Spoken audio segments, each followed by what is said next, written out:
The Puppets Bunker is the latest 24-player raid added to Final Fantasy XIV in patch 5.3, and like the copied factory, is a collaboration with the team behind the incredibly interesting Nier franchise. The action kicks off right away with the 813P operated Aegis Unit. You can fall off the arena, so, don't. This platform is divided into the familiar 3 sections we come to expect, with each alliance occupying one. Firing Order Anti-Personnel Laser is a tank buster. Maneuver Beam Cannons will cause multiple conal AoEs to appear that progressively become narrower and narrower. Identify which lines will cross over one another first to identify where safe spots will be available. If you must be hit, be mindful that this attack will knock you back, potentially to your death. Maneuver Collider Cannons also features rotating conal AoEs that will slow down before the end of the cast before finally stopping. Pay attention to the cast bar and stay near the boss where the AoEs aren't as wide. This AoE will knock you back and potentially off the arena if it connects.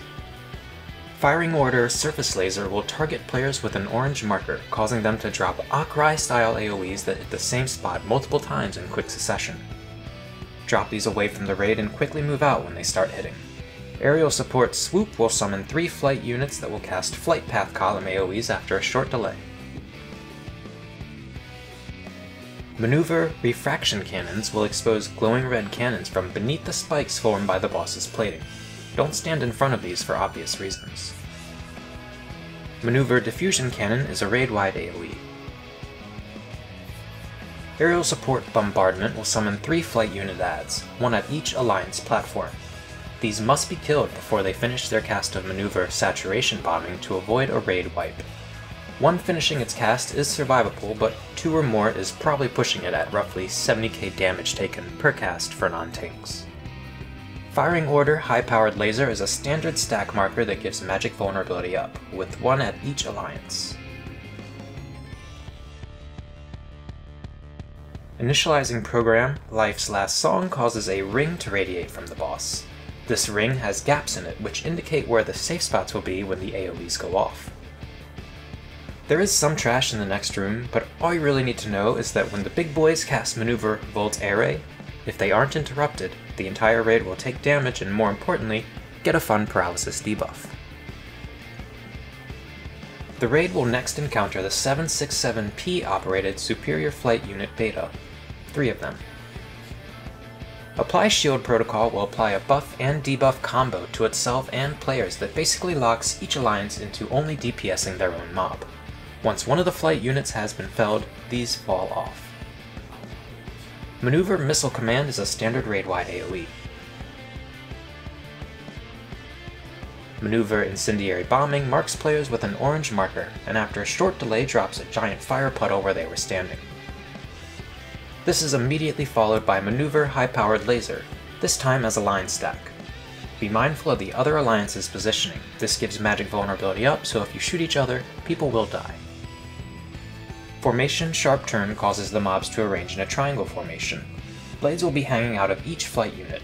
If these blades are pointed towards the outside of the arena, the inside of the arena will be the safe spot. If pointed towards the inside, the outside will be the safe spot. Maneuver Precision Guided Missile is a tank buster. Formation Air Raid will have the mobs fly to the middle of the arena.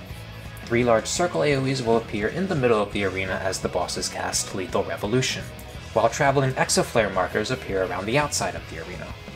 Wait behind one of the exoflare markers, and as soon as the Lethal Revolution casts resolve, occupy the safe spot in the center of the arena. Formation Sliding Swipe will have the bosses fly away, covering 2/3 of the arena with massive circle AoEs and targeting a few players with small circle AoEs that shouldn't be overlapped. The 3 mobs, assuming they're all still alive, appear in a row on the edge of the safe side of the arena and draw their blades one by one, either to the right or to the left. They will cleave the side of the arena their blade is on one at a time, so pay attention to their swords and adjust near the center line as appropriate to survive the mechanic. Maneuver Area Bombardment will cause multiple circle AoEs to appear beneath players, while simultaneously placing orange markers on other players. Orange marker players will leave behind fire puddles a la Incendiary Bombing. Maneuver High Order Explosive Blast causes several of these star-shaped AoEs everyone hates to appear, but you have a lot more time to adjust your positioning for these compared to previous iterations, and they don't span a very far length, so you only have to worry about the ones in your immediate proximity. Next up is 905P operated Heavy Artillery Unit. Maneuver Volt Air Ray is a standard raid-wide AoE. Operation Activate Laser Turret will have the boss face the prism in the center of the arena and begin channeling a laser. Orbs appear around the prism, some in a low position and some in a high position. The low orb sections cleave the arena all the way to the edge, while the high orb sections cleave the inside, the middle, and then the outside.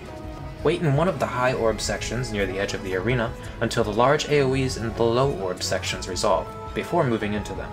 These AoEs deal persistent damage, so move out immediately even if you're hit. Maneuver High-Powered Laser is a multi-hit column AoE tank buster indicated by these fancy new caution tape square markers. Maneuver Unconventional Voltage marks multiple players with orange icons and cone AoEs that follow them. These are basically Earthshakers. Don't overlap and try not to adjust too much so that your teammates can find a reliable safe spot. Energy Bombardment shoots bullet hell energy balls into the sky that quickly begin falling in the form of AoE telegraphs in quick succession, following their original targets. Maneuver Impact Crusher also causes a set of quick successive AoE telegraphs to appear, this time large, with the boss striking them at the end of the cast before casting Maneuver Revolving Laser, a Dynamo-style AoE. Operation Access Self-Consciousness data will lower the arena and expose multiple screens along the perimeter. Operation Activate Suppressive Unit will cause cannons to spin around the outside of the arena, occasionally shooting bullet hell style AoEs towards the center of the arena. Support Pod causes pods to appear along the outside of the arena. Operation Pod Program will activate the monitors behind each pod, showing which program the pod is running and thus which attack it will execute. R010 shoots a column AoE straight across the arena. R030 is a massive point-blank circle AoE.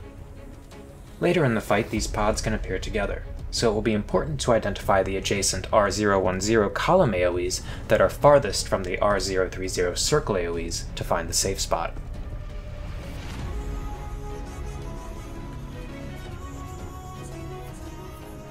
Operation Synthesize Compound will cause several circle towers to appear. Each of these circles requires 5 players to resolve, as indicated by the pins on the monitors behind the towers. The monitors also show a countdown indicating how long players have to satisfy the 5-player condition. After perhaps the most interesting wave of trash in FF14 history, the raid happens upon the Compound, a sentient amalgamation of android corpses. Cool.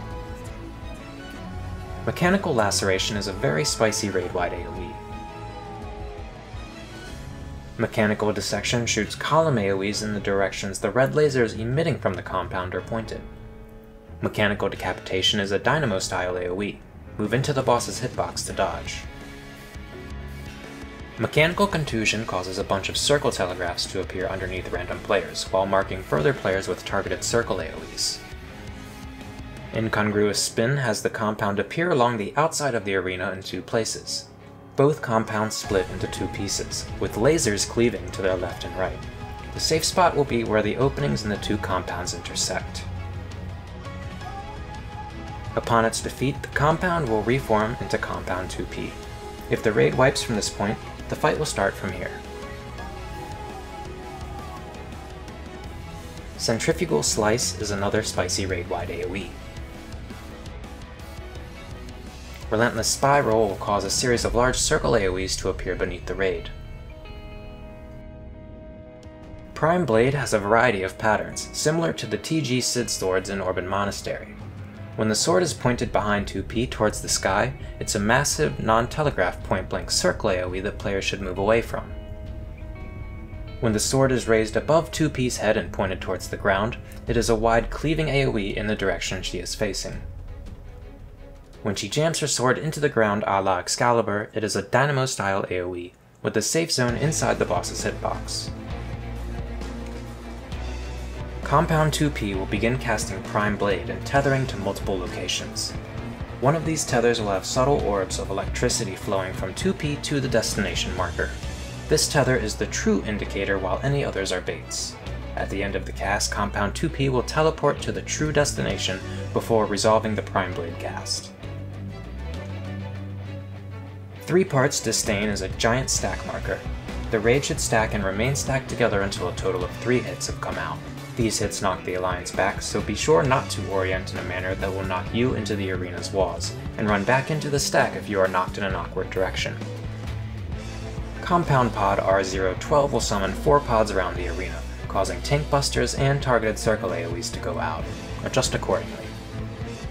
4 parts Resolve will mark 4 players in the Alliance with either a 1, 2, 3, or 4 marker. At the end of the cast, the boss will jump onto the 1 player, face the 2 player and cleave, jump to the 3 player, and finally face the 4 player and cleave. Don't stand near marked players, and don't stand between 1 and 2, or between 3 and 4, and you shouldn't have any problems. Reproduce will summon multiple clones of Compound 2P. She will then cast a random Prime Blade, and the 4 clones will then mimic that cast.